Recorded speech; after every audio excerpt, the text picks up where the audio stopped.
안녕하세요.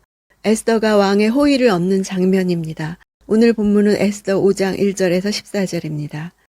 1절 제3일에 에스더는 왕비의 예복으로 차려입고 왕궁 앞에 있는 왕궁 안뜰에 섰습니다.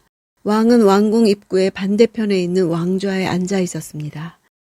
제3일이란 3일째의 금식이 마친 시간을 의미합니다. 와스디가 왕의 부름을 거절했다가 목숨을 거는 위험을 당했는데 에스더는 왕이 부르지도 않았는데 나아가는 것으로 목숨을 걸고 있습니다. 그녀는 홀로 서 있으나 그 뒤에는 많은 유다인들의 금식과 기도의 후원을 받고 서 있는 것입니다. 2절 왕이 에스더 왕비가 뜰에 서 있는 것을 보고 기뻐하며 손에 있던 금으로 된 귤을 내밀었습니다. 그러자 에스더가 다가와 귤 끝을 만졌습니다. 한글로는 왕이 기뻐하며 라고 왕이 자비를 베푼 결과로 묘사했으나 원문으로는 에스더가 주체가 되어서 직역하면 은혜를 들어 올렸다, 즉 적극적으로 쟁취했다는 의미를 나타냅니다.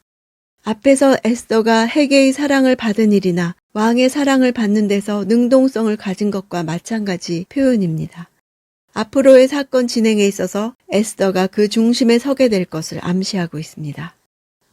3절 왕이 물었습니다. 에스더 왕비 무슨 일이요? 무슨 할 말이 있소? 내가 이 나라의 반이라도 떼어서 당신에게 주겠소. 나라의 반이라도 주겠다는 말은 고대 중근동의 왕이 상대에게 자신의 깊은 신뢰를 보여주거나 공로로 세운 자를 치하할 때 사용했던 하나의 관용어였습니다.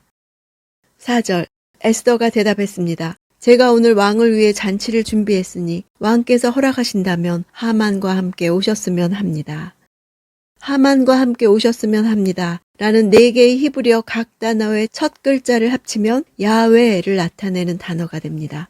비록 에스더서에 하나님의 이름이 나오지 않지만 이렇게 단어들 속에 숨겨져서 코드로 기록되어 있다고 보는 견해도 있습니다. 에스더는 자신이 구하는 바에 대한 왕의 호기심을 증폭시킴으로써 결정적인 순간에 왕의 응답을 받고자 했습니다. 5절 왕이 말했습니다. 당장 하만을 들라하라. 우리는 에스더가 부탁한 대로 할 것이다. 그리하여 왕과 하만이 에스더가 준비한 잔치에 참석했습니다. 왕이 서두르는 모습을 언급함으로써 에스더가 심리적인 면에서 이미 왕을 지배하고 있음을 암시합니다. 목숨을 걸고 찾아온 에스더에게 무언가 감추는 것이 있음을 눈치채고 진짜 요구를 알고 싶어하는 마음이 보입니다. 7절 에스더가 대답했습니다. 제 소원, 제가 부탁드릴 것은 이것입니다. 에스더의 대답은 형식이 파격 문장입니다. 원문으로는 제 소원, 제가 부탁드릴 것은 에서 문장이 끝나는 불완전한 문장입니다. 에스더가 소원을 말할 듯 하다가 더 이상 진행시키지 않은 채 말을 중단하고 대신 또다시 잔치에 초대하는 쪽으로 말을 돌린 것입니다. 에스더가 보여준 이런 태도는 그녀가 갖고 있는 문제가 얼마나 심각한 것인지를 암시함과 동시에 아하수에로 왕의 호기심을 더욱 자극하기 위한 의도에서 비롯된 것이었습니다. 8절 제가 왕께 은혜를 입고 왕께서 제 소원을 이루어주시고 제 부탁을 들어주시기를 좋게 여기시면 제가 잔치를 준비하겠으니 왕께서는 하만과 함께 와주십시오. 내일 제가 왕의 말씀대로 하겠습니다. 에스더의 말을 직역하면 만약 왕이 나의 요구를 정말로 들어주실 의향이시라면 잔치에 참석하시고 만약 아니라면 오지 마십시오. 이런 뜻입니다. 왕이 두 번째 잔치에 참석할 경우 그것은 에스더의 소원을 들어주겠다는 공식적인 선언이 되므로 결국 이를 거절하기는 어렵게 될 것이었습니다. 자신의 요구를 거절치 못하게 하려는 에스더의 지혜를 잘 드러내 보여주고 있습니다. 13절 하지만 저 유다 사람 모르드게가 왕의 문 앞에 앉아있는 한 이 모든 것들도 만족스럽지가 않아.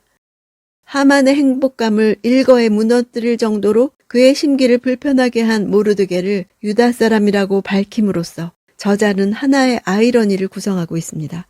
그것은 하만의 즐거움의 최종적인 클라이맥스를 장식한 인물이 유다 사람 에스더였던 것처럼 순식간에 사라지게 만든 인물 역시 유다 사람이라는 것입니다.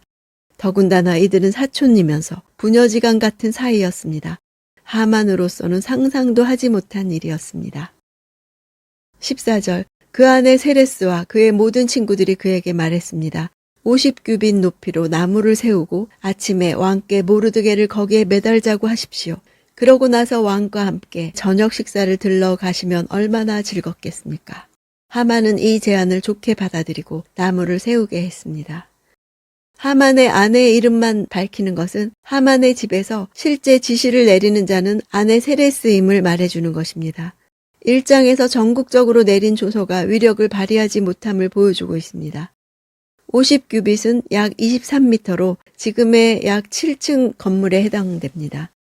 솔로몬 성벽의 높이가 30규빗이었음을 감안하면 50규빗은 너무 높은 수치이기 때문에 과장됐다는 견해도 있고 여러 개의 나무를 합해 만든 교수대를 의미한다고 보기도 합니다. 아말렉은 유대인들에게 대대로 지속되는 전쟁의 대상입니다. 아말렉을 뿌리 뽑는 것이 얼마나 어려운지 하나님은 신명기 25장 17절에서 19절에 아말렉이 내게 한 일을 기억하라. 그들이 너를 길에서 만나 내가 피곤할 때에 내 뒤에 떨어진 약한 자들을 쳤고 하나님을 두려워하지 아니하였느니라. 너는 천하에서 아말렉에 대한 기억을 지워버리라. 너는 잊지 말지니라고 경고합니다. 그 말은 거꾸로 아말렉과의 전쟁이 대대로 계속될 것이라는 말이기도 합니다. 세대마다 마땅히 진멸되어야 하는 아말렉은 사탄의 이름이기에 영원합니다. 스스로를 보호할 수 없는 연약한 자들의 피를 흘림으로써 유대인들을 제거하려던 계획은 하만이 태어나기 1000년 전에 광야에서 이미 이루어진 일입니다. 하만이 권력 추구에서 도덕적 한계를 두지 않고 남녀노소 할 것 없이 모든 유대인을 거리낌 없이 학살함으로써 모르드게를 굴복시키려 하는 것은 뒤에 처진 모든 사람을 공격함으로써 유대인들을 굴복시키려 했던 아말렉의 범죄를 정확하게 재현합니다. 오늘날 우리에게도 아말렉 같은 사탄의 치밀한 공격이 계속되고 있습니다. 연약할 때, 지쳐있을 때 공격하고 사기를 떨어뜨리고 전투 의지를 포기하게 합니다. 하나님은 우리에게 마땅히 진멸할 대상이 있다는 것과 그 세력은 대대로 계속된다는 것을 절대 잊지 말 것을 경고하십니다.